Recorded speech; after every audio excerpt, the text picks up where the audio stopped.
अस्सलाम वालेकुम students. Hope you all are fine. Students, आज हम bio class 11 chapter number 9 topic number 3 ascent of sap पढ़ेंगे। So let's start. Water and minerals are absorbed by root epidermal cells of soil from where these substances are first moved to root xylem cells and then to leaves। क्या बच्चों, जो plants हैं जो water और minerals को absorb करते हैं soil में से, वो सबसे पहले कहाँ पे जाते हैं? रूट के जाइलम सेल्स में, और वहां से वो कहाँ पे जाते हैं? लीव्स में। This upward movement of water and dissolved mineral from root to the leaves through xylem tissue is called ascent of sap. यार बच्चों, ये जो अपवर्ड मूवमेंट है वाटर की और मिनरल्स की रूट से लीव्स की तरफ, इसको हम क्या कहते हैं? Accent of SAP. Since this movement occurs against the gravity, therefore a considerable force is required to conduct water and minerals in tall heighted plants। कह रहा बच्चों, ये जो मूवमेंट है अपवर्ड मूवमेंट वाटर की और साल्ट्स की, क्योंकि ये अगेंस्ट द ग्रेविटी है, ठीक है, तो इसलिए एक अच्छी खासी फोर्स चाहिए होती है इसको ऊपर कंडक्ट करने के लिए, भेजने के लिए। The most acceptable theory which explains this movement is called tact theory। जो सबसे ज्यादा वाइडली एक्सेप्टेड थ्योरी है कि जो इस मूवमेंट को एक्सप्लेन करती है कि ये मूवमेंट किसकी वजह से होती है, उसको हम कहते हैं TACT theory. Now we will see what is TACT theory. According to this theory, four factors such as transpiration pull, adhesion, cohesion, and tension tact are combined to form a collective force that is mainly responsible for ascent of sap। यानी कि इस theory के according के जो चार factors हैं, T for transpiration pull, A for adhesion, C for cohesion and T for tension, ये चारों फैक्टर्स कंबाइन करके एक फोर्स बनाते हैं जो रिस्पॉन्सिबल होती है इस एसेंट ऑफ सैप के लिए। So we will discuss each component of TACT force. Components of TACT force. TACT force consist of four components: transpiration pull, adhesion, cohesion and tension। First of all, we see transpiration pull. When stomata are open, the water molecules move from region of high water potential to region of low potential। कह रहा बच्चों, जब stomata open होते हैं तो जो water molecules हैं high water potential से लो वाटर पोटेंशियल की तरफ मूव करते हैं, यानी वो जो लीव्स की इंटरसेलुलर स्पेसिस है वहां से वो एयर में मूव कर जाते हैं, ठीक है। This evaporation of water is called transpiration. ये जो लॉस ऑफ वाटर है इसको हम क्या कहते हैं? Transpiration. In this same way the dry intercellular spaces pull water from surrounding cell, which in turn pull the water from xylem tissue। Thus, the phenomenon of transpiration develops a pulling force called transpiration pull that compels the water and minerals to move upward through xylem। कह रहा है कि जब stomata open होंगे तो जो intercellular spaces हैं वहां से जो वाटर है वो कहाँ पे चला जाएगा? एयर में। तो अब वो ड्राई हो जाएंगे। अब वो क्या करेंगे कि वो जो है उनमें वाटर कहाँ से आ जाएगा? जो उनको सराउंडिंग सेल्स हैं वहां से वाटर उनमें आ जाएगा इंटरसेलुलर स्पेसिस में, ठीक है, जाइलम टिश्यू से। इस तरह कह रहा है कि एक पुलिंग फोर्स डेवलप हो जाएगी जिसको हम ट्रांसपायरेशन पुल कहते हैं, जो क्या करेगी? वाटर को और मिनरल्स को अपवर्ड मूव कराएगी। इन xylem, water and dissolved minerals are present in form of continuous column which is maintained by forces such as adhesion, cohesion and tension। Next is adhesion। Adhesion is the attractive force between water molecules and other substances. Because both water and cellulose are polar molecules, so there is a strong attraction for water within the hollow capillaries of xylem। यार बच्चों, जो adhesion है ये क्या है? ये एक attractive force होती है बिटवीन वाटर मॉलिक्यूल्स और अदर सब्सटेंसेस के बीच में। यार कि जो वाटर है और जो सेलुलोज होता है जो प्लांट्स में प्रेजेंट होता है, ये दोनों क्या है? पोलर मॉलिक्यूल्स हैं, ठीक है, यानी इनके पास क्या है? पॉजिटिव और नेगेटिव पोल्स होते हैं। तो कह रहे हैं इस वजह से, क्योंकि ये दोनों पोलर मॉलिक्यूल्स हैं, तो इन दोनों के बीच में एक स्ट्रॉन्ग अट्रैक्शन होती है। Adhesion of the string of water to the wall of xylem assist upward movement of xylem sap counteracting the downward gravity. कह रहे ये जो फोर्स है वाटर मॉलिक्यूल्स की जाइलम की वॉल के साथ, ये क्या करती है, हेल्प करती है अपवर्ड मूवमेंट ऑफ सैप, ठीक है। Adhesion also help hold water in xylem when transpiration is not occurring. और कह रहा है कि जब ट्रांसपायरेशन नहीं हो रही होती है तो जो एडेनियन है ये क्या करती है, वाटर को होल्ड करके रखती है जाइलम में, ठीक है। नेक्स्ट है हमारे पास cohesion and adhesion tension. You may recall from chapter 2 section 2.2 that water is polar molecule with oxygen carrying a slight negative while hydrogen carries a slight positive charge. As a result, nearby water molecules attract one another, forming weak hydrogen bonds. This attraction among water molecules is called cohesion, and the hydrogen bonds formed between them are termed as tension. खैर बच्चों, अगर आप recall करें chapter 2 से तो आपको पढ़ा था कि जो वाटर है ना ये पोलर मॉलिक्यूल होता है, ठीक है। पोलर मॉलिक्यूल क्या होता है कि जिनमें इलेक्ट्रॉन्स की जो शेयरिंग है वो अनइक्वल होती है, तो जो स्लाइट मोर इलेक्ट्रोनेगेटिव एटम होता है वो क्या करता है, जो इलेक्ट्रॉन पे रहता है उसको अपनी तरफ ज्यादा अट्रैक्ट कर लेता है और उसके ऊपर स्लाइटली नेगेटिव चार्ज आ जाता है, जबकि जो लेस इलेक्ट्रोनेगेटिव होता है उसके ऊपर स्लाइट पॉजिटिव चार्ज आ जाता है। तो वाटर के केस में जो ऑक्सीजन होता है उसके ऊपर स्लाइटली नेगेटिव चार्ज होता है और हाइड्रोजन के ऊपर स्लाइटली पॉजिटिव चार्ज होता है। ऐसा इसकी वजह से क्या होता है कि जो नियर बाय वाटर मॉलिक्यूल्स है, यानी एक वाटर मॉलिक्यूल है एक और वाटर मॉलिक्यूल है, तो वो एक दूसरे को क्या करते हैं, अट्रैक्ट करते हैं, क्योंकि दोनों के पास पॉजिटिव नेगेटिव पोल्स हैं, ठीक है। तो एक का जो पॉजिटिव है दूसरे को नेगेटिव अट्रैक्ट करेगा, इसकी वजह से उनके बीच में वीक हाइड्रोजन बॉन्ड्स बन जाते हैं। ये जो अट्रैक्शन है वाटर मॉलिक्यूल्स के बीच में इसको हम कोहेजन कहते हैं, और जो हाइड्रोजन बॉन्ड्स बनते हैं उनको हम कहते हैं टेंशन।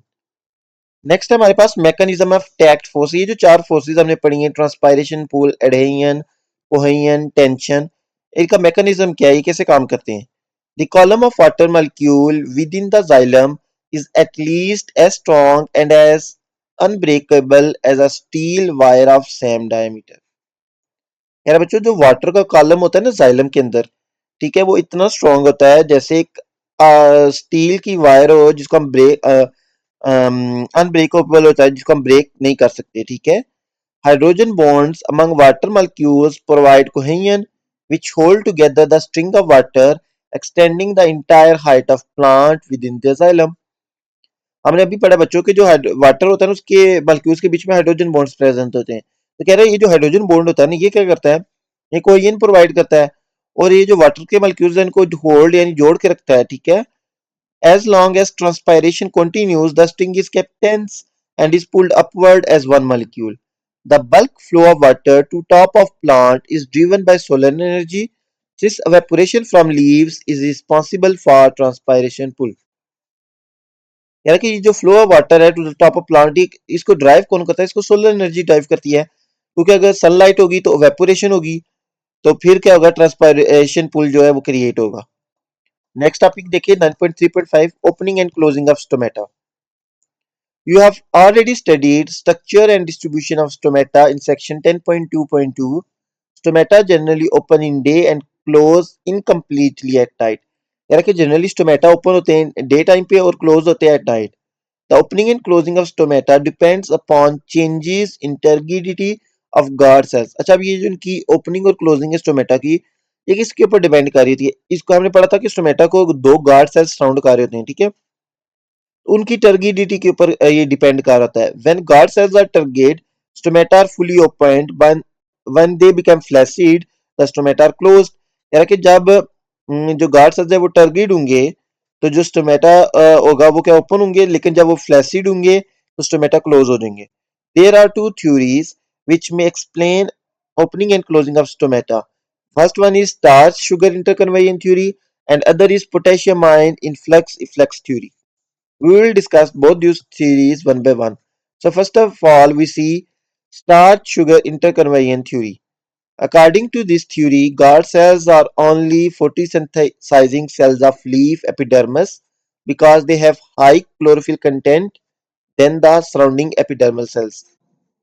यार स्टूडेंट्स, इसका थ्योरी के अकॉर्डिंग जो गार्ड सेल्स होते हैं ना, हमने पढ़ा था लीफ का स्ट्रक्चर, तो उसमें एक तरह के सेल नहीं प्रेजेंट होते हैं, एपिडर्मल सेल्स, ठीक है, गार्ड सेल, डिफरेंट तरह के सेल्स प्रेजेंट होते हैं। तो कह रहा है कि जो इस थ्योरी के अकॉर्डिंग जो गार्ड सेल्स होते हैं सिर्फ वही फोटोसिंथेसाइजिंग सेल्स है, यानी फोटोसिंथेसिस सिर्फ गार्ड सेल्स कहते हैं, क्योंकि इनके पास हाई कंटेंट होता है क्लोरोफिल का। In the morning when plant is exposed to light, process of photosynthesis is started.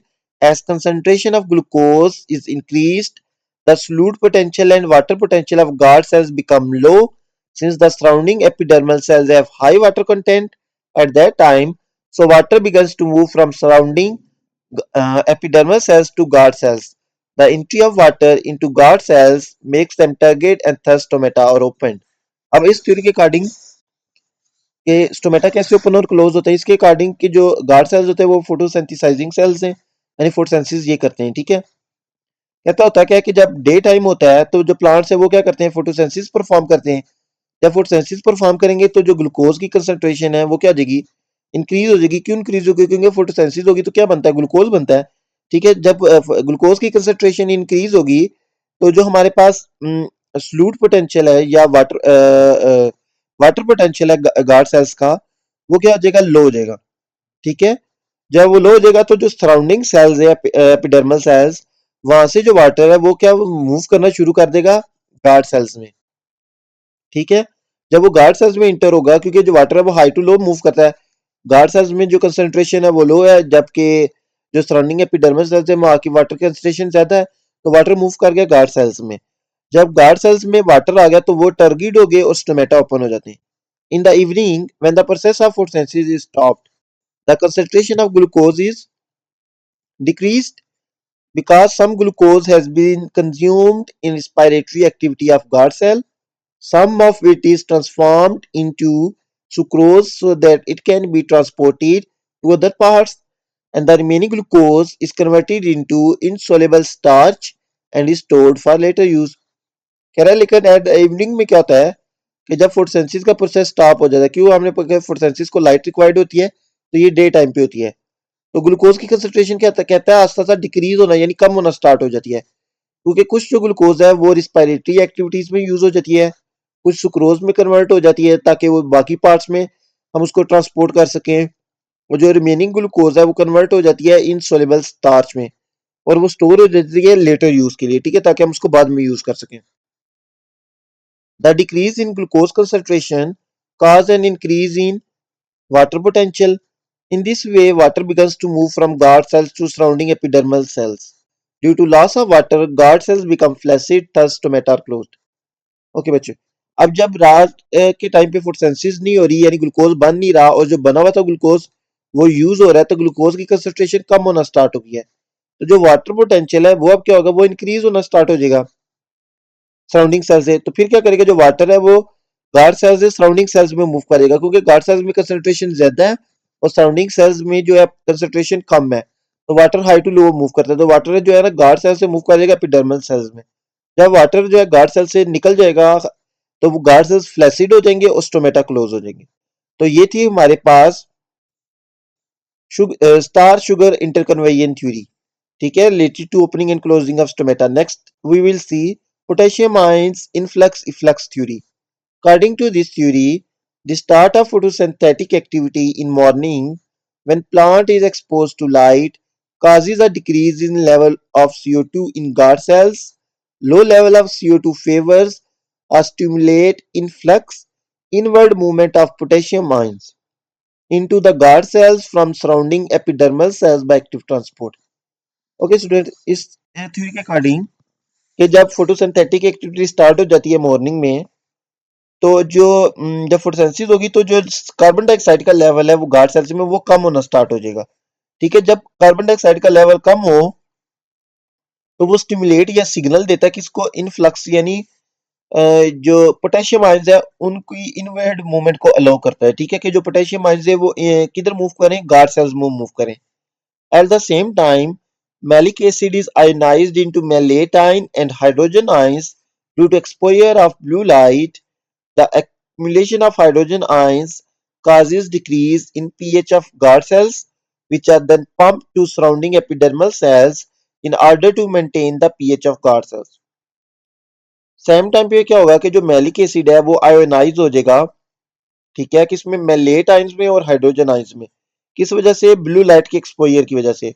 अब ये जो हाइड्रोजन आयंस हैं जब ये एक्यूमुलेट होना स्टार्ट हो जाएंगे तो ये पीएच को क्या करेंगे, ये डिक्रीज कर देंगे, विच आर देन बाद में ये पंप हो जाएंगे सराउंडिंग एपिडर्मल सेल्स में किसके पीएच को मेंटेन करने के लिए। The incoming potassium ions are combined with malate ion to form potassium malate, which is highly soluble in water, thus decreases the solute potential and water potential of guard cells. अब जो potassium ions आ रहे थे हमारे पास guard cells में, वो क्या करेंगे, वो कंबाइन कर देंगे मेलेट आयंस के साथ। मेलेट आयंस कहाँ से आए हमारे पास, कि जो मेलिक एसिड टूट के मेलेट आयंस और हाइड्रोजन आयंस बनाए थे वहां से आया था। वो मेलेट आयन के साथ कंबाइन करके पोटेशियम मेलेट बना लेंगे, जो हाईली सोलेबल होता है वाटर में, यानी डिजॉल्व कर जाता है, और वो क्या करेगा, सोल्यूट पोटेंशियल वाटर पोटेंशियल का क्या करेगा, डिक्रीज कर देगा। In this way water becomes to move from surrounding epidermal cell to guard cell. जब गार्ड सेल्स का वाटर पोटेंशियल डिक्रीज होगा तो डेफिनेटली सराउंडिंग जो सेल्स हैं उनका वाटर पोटेंशियल आई है, तो वाटर जो है वो मूव कर जाएगा सराउंडिंग सेल से गार्ड सेल्स में। जब वो गार्ड सेल्स में वाटर आएगा तो वो क्या हो जाएंगे, टर्गीड हो जाएंगे, स्टोमेटा ओपन हो जाएंगे। अब इवनिंग में क्या होगा, in the evening photosynthetic activity stop हो जाती है, जो कार्बन डाइऑक्साइड का लेवल जो डिक्रीज था वो दोबारा राइज होना शुरू हो जाएगा, बढ़ना स्टार्ट हो जाएगा। हाई लेवल ऑफ CO2 जो होता है ना, वो क्या करता है, वो स्टिमुलेट करता है इफ्लक्स को, यानी पोटेशियम आयंस को आउटवर्ड मूवमेंट को फेवर करता है, ठीक है। वो उनको आउट मूव गार्ड सेल से बाहर मूव करेगा। एट द सेम टाइम जो मेलिक एसिड था वो दोबारा बन जाएगा मेलेट आयंस और हाइड्रोजन आयन की कॉम्बिनेशन से, due to absence of potassium malate solute. और जब पोटेशियम मेलेट नहीं बनेगा तो जो सोल्यूट पोटेंशियल है, वाटर पोटेंशियल दोबारा इंक्रीज हो जाएगा। In this way water begins to move to surrounding epidermal sales.